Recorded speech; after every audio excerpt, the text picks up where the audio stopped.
First, live, local. This is Fox 12 Now.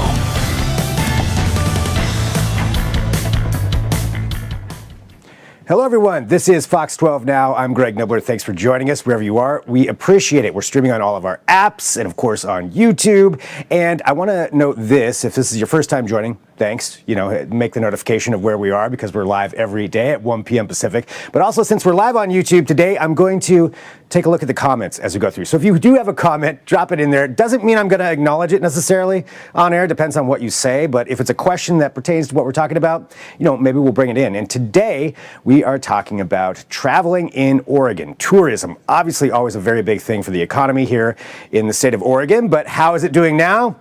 Sounds like it's doing pretty good. So we're going to talk about that. We're going to talk about some really interesting things that you can do to travel around, some intrastate things that maybe you haven't thought about before. And to do all that, though, we're going to be joined right now. Let me bring in my guest to talk about this from Travel Oregon. We have Todd Davidson. Todd, thank you very much for joining us here today.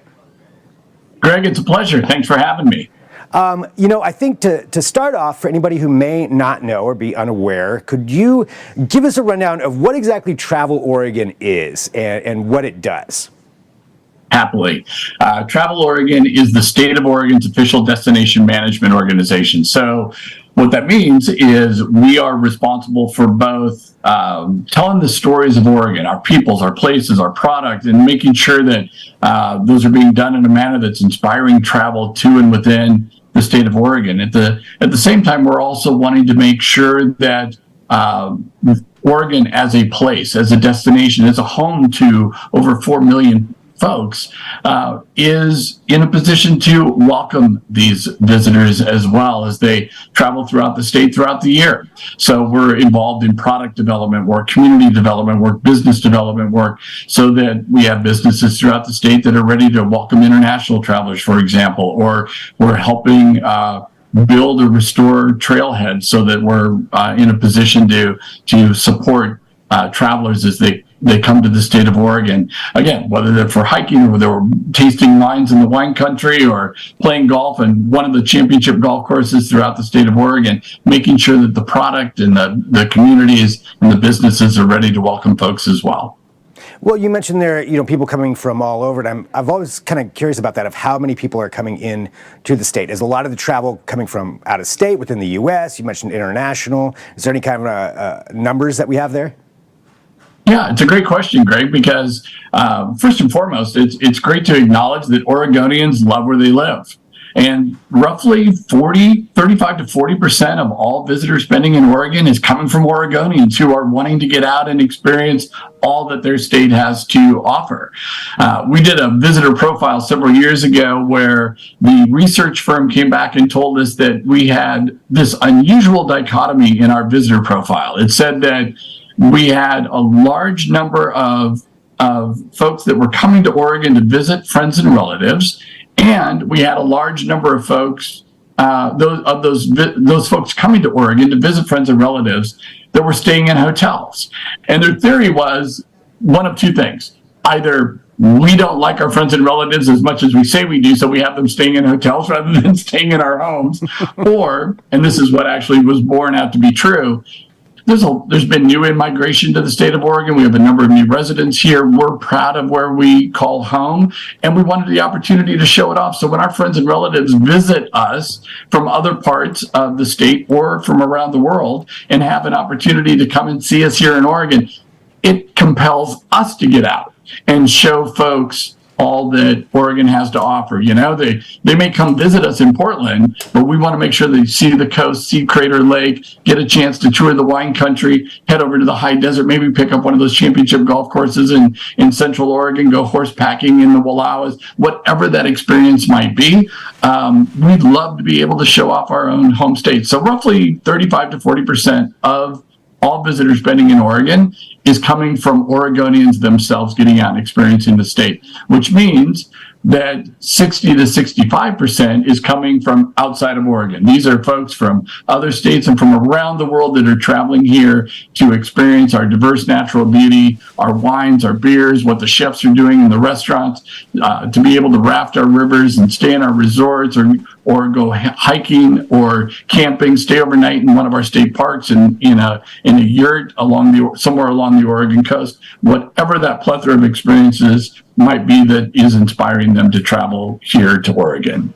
I think one thing you brought up there is a question that everybody who lives in Portland or Oregon has certainly encountered when somebody's visiting. It's what should I do when I'm here, or what do you want to do, and trying to figure that out, what it is that they're interested in, where to take them, what to show them, because there's a lot to see. Now, I want to talk about some of that here coming up too, but talking about the numbers, there's some interesting statistics and some facts that Travel Oregon put out a few days ago, just having to do with the economy and the effect that traveling has on that. Can you talk about where we're at that state? Yeah, I'd love to. It's good to reground ourselves. As tired as we all may be of hearing the word COVID or the word pandemic, there's no doubt that it was a bit of a reset. So I think it's important to acknowledge in 2019, prior to COVID, travel and tourism in Oregon was generating $12.8 billion a year and supporting about 118,000 jobs. During COVID, after COVID hit, 2020, 2021, the industry was literally cut in half. $6.5 billion per year is what was being spent during COVID. So there was still some travel that was occurring. Some of that may have been business travel. Some of that, of course, was folks getting outdoors. That was something that was encouraged during the pandemic. And so folks were still traveling. They might have been staying in or choosing to stay in different types of accommodations during that time based on what was open and available to them. But there was still some travel that was occurring.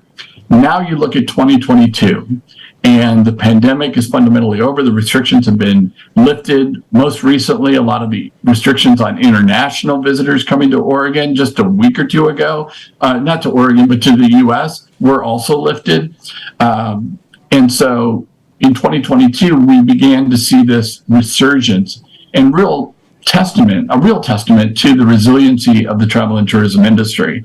And so visitor spending in 2022 rose to $13.9 billion. So roughly $1 billion more than was generated prior to COVID was generated in 2022. And we attribute that to a few things. Number one, there is an increasing demand for travel to and within the state of Oregon. And folks are getting out, they're traveling more. And Oregonians are getting out, as well as visitors are now traveling again, including international visitation, especially from Canada and Europe. Those numbers have been particularly strong for us in 2022. But also, there are inflationary pressures. Gas is more expensive. Food costs are more expensive. Those kinds of things do contribute to that increase in spending as well. So it's not all from that increase in demand for travel. Much of it is, but I can't sit here today and totally attribute all of it to an increased demand for travel, because some of it is due to inflationary pressures as well. Looking at that, I believe you said it was $13.9 billion. Is that correct? That's correct. Correct, $13.9 billion. So talking about where that's being spent now, I mean, travel in general, but what are the categories that kind of money is being spent on? Is that more the hotels type of thing? Are you counting, going out to dinner, to shows? How do you kind of gather that much data? Yeah, it's definitely an all of the above approach. That's money that is being spent in lodging properties, accommodations across the state. Could be hotels, motels, resorts, could also be yurts, campgrounds, could be vacation rentals, cabins, and the like. It is money that's being spent in restaurants across the state. It's money that's being spent at attractions or with amenities. So it could be money that's being spent at wineries and at brew pubs. It could be money that's being spent at some of our gated attractions or art galleries, performing arts events as visitors, again, travel throughout the state. It could be dollars generated at gas stations or for other forms of transportation, rental cars, rail, air, again, as they travel the state. So a whole variety of categories account for those direct visitor spends of $13.9 billion. But overall, though, that's definitely, however you factor it, it's good to see that at least it certainly hasn't decreased. It's increased over that time before that. So that's got to be good for a lot of businesses in Oregon. It is great for a lot of businesses. And what's especially powerful and especially telling, I think, about the travel and tourism industry is a lot of folks look at that $13.9 billion and go, that's great. Well, that's the direct spending that occurs when folks are in Oregon, or Oregonians themselves are spending money on their vacations while they're here. What's really important to note is the other spending that comes from that as well, because we've done studies that tell us that visitors, when they've come to Oregon and they've been exposed to the beauty of this place, but also the bounty of this place, the wines, the beers, the chocolates, the cheeses, the seafood, etc., they go home changed. They go home just a little bit more Oregonian in their behaviors. They're now looking for Oregon products. After they've returned home, they're looking for or asking for Oregon beer at their favorite corner tavern. They may be looking for Oregon wine on the wine list, looking for Oregon cheeses when they're in the grocery store, seeking out Oregon salmon either at a restaurant where they may be, whether they're in Manhattan or Miami or Munich, or looking for ways to have that shipped to them. They may have joined a wine club. They may have made a contact with someone here in Oregon to ship seafood to them, and those things are happening. And what we found out is that roughly 60% of our visitors have purchased Oregon products at least a few times since they've returned home, and nearly a third have purchased Oregon products many times since they've returned home. So it's not only the money that's spent while they're here, we're also growing markets for our agricultural producers and those value-added agricultural products after those visitors return home. Well, it certainly touches a lot of different industries then within the state of Oregon, whether it's affected directly or just down the line from it. Going back to something else you talked about, the travel within Oregon, certainly during COVID, there were a lot of people that got outdoors. A lot of people that maybe discovered camping for the first time, and it was a great way to go see some of the state. One thing, though, that is also a hazard of that are wildfires. We've had our share of them plenty in the past, but over the last few years, it certainly seems like a lot of them, and wildfire prevention is definitely something that I feel like people can always be educated on more. And I know there's a program that you have going, which I thought was pretty unique. I wanted to talk about it too. So this is a program to help teach people about wildfire prevention. Can you talk to us about this, and this, in particular, this booklet that you have coming out? Love to. Yeah, we've done this this collaboration with Keep Oregon Green, come out with the field notes, all about wildfire prevention, just about making us all more aware of the responsibilities that we have as we're out recreating. Things that, some of it may seem really basic, but it never hurts to be reminded. This is an area that we can never hear the message enough, how to be careful with in preventing wildfires. And sometimes it's things we already know, like how to put out a campfire. Other times it's maybe something we hadn't thought of, like pulling your car off on a grassy shoulder. The muffler's hot, the car's sparked, whatever it may be. That can create wildfire. And totally unbeknownst to you, because you may have driven away. So things that we need to be doing, things that we need to be cognizant of to help prevent wildfires, because we have learned over time from our good friends that work with emergency management and with the Department of Forestry that too many of our fires in Oregon, and for that matter across the West, are human caused. If we could put a cap on that, we'll deal with the fires that come from lightning and other natural sources. But if we can put our arm around these human caused wildfires, we could reduce our risk of wildfire by 70 to 80% at least. As a lifelong camper here in the state, that's very important for me to have wildfire prevention education, and just for people to learn what to do, even if a lot of times it's things that they just don't even think about. But I mean, and even for me as well, being a lifelong camper, absolutely there are things I can always learn. So I think that's really cool. So for this booklet, or notebook, where is it that people get that and get a hold of that? They're able to pick that up at the welcome centers that we operate throughout the state have access to those. Some of their local visitor information centers may have them as well, and we can make sure that we've got information to use, so you can put it up on the website so that folks can know exactly where they can go to either order one or pick one up. Definitely, and very good point. We will have a link to that as well that people can go check out. Now, something else. And this is something that I've actually never thought about before, is as a trip, as a thing that you can do in Oregon. Something that's pretty unique here has to do with stargazing. Now, I've been out to Central and Eastern Oregon. Clearly, without the lights, it's really impressive out there. But there are some really cool programs that you have going that I wanted to touch on and talk about with that. Can you walk us through what that is? Sure. Greg, you made a great point earlier when you said you're a lifelong camper. It's just something you'd love to do, and I'm right there with you. I'm a backpacker. I'm a camper. It's what I've done with the kids and family for forever, and now my grandkids. And to be able to get out in some of these incredibly natural, beautiful, remote places in Oregon where there is no ambient light. And, how many times have you just looked up at the stars and said, wow, this is amazing. You never see this when you're in town. It's great to be out. Well, the reality is it's a thing. It's really a thing. And this whole idea of a dark skies movement and dark skies as an attraction where stargazing can be done so impactfully, so really emotionally, transformatively, where you can be able to get out into these areas where the ambient light is like recording near zero. And Oregon is rocking in this place. And we have places in Oregon that have now been recognized by the dark sky associations, places that are now offering this as product, places that are, businesses that are offering tours so that you have an opportunity to go out and experience this and be guided. If that's what you choose to do, if you want somebody that's going to give you a little bit of the astronomy to go with it, a little science to go with it, maybe some of the native stories that go with it, the indigenous people stories that go with it. It's great to be able to have that kind of a rich experience from something that we in Oregon, again, are just blessed with the bounty of, and that is these areas of Oregon that have little to no ambient light, so the dark skies are so prevalent. And it's not that far either. Sometimes it's easy to think that it's a long ways away, but it's really not. It's a few hours sometimes to get out to those places, depending on where you're at in Oregon.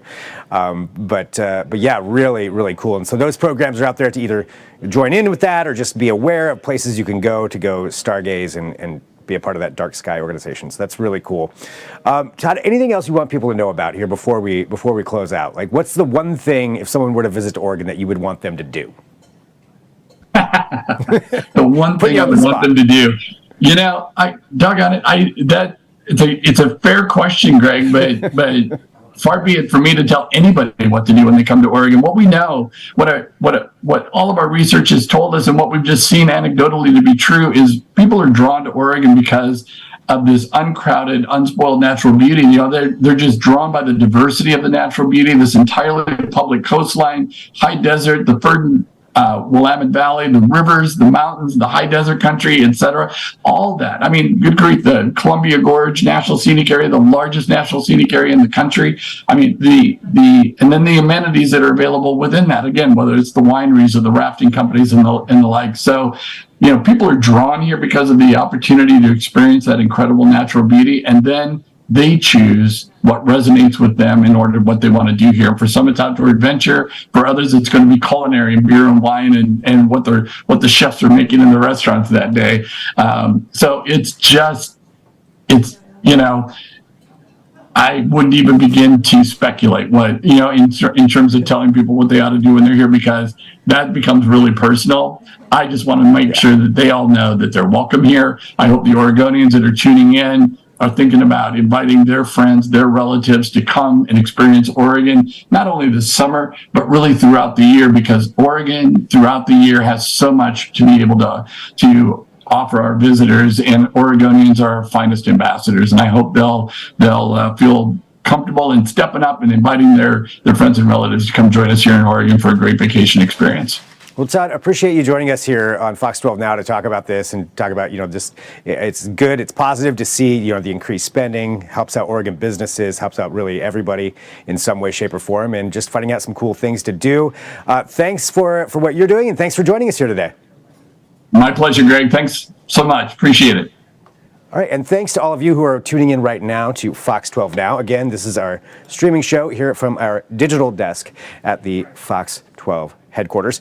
Coming up, in just a few minutes. So wherever you're watching us, stick right here. I'm going to hop off air, but I'll be right back on at 1:30 p.m. because we're going to be talking about something else you can go travel to, and that is the UFO Festival, which is happening this weekend in McMinnville. We're going to talk about the history of that, how it actually got started, what's involved this year, what you're really going to see. Are you going to see a UFO? All those questions will be answered. And something else I want to remind you of, too, you can always send us an email. So fox12now@kptv.com. If you have ideas for segments or interviews or something you want to share that you think would make for a good deeper dive or something that we should explore on this show, certainly send in an email about that, and I'll be happy to respond and see if we can do something with that. So again, thanks for watching. This is Fox 12 Now.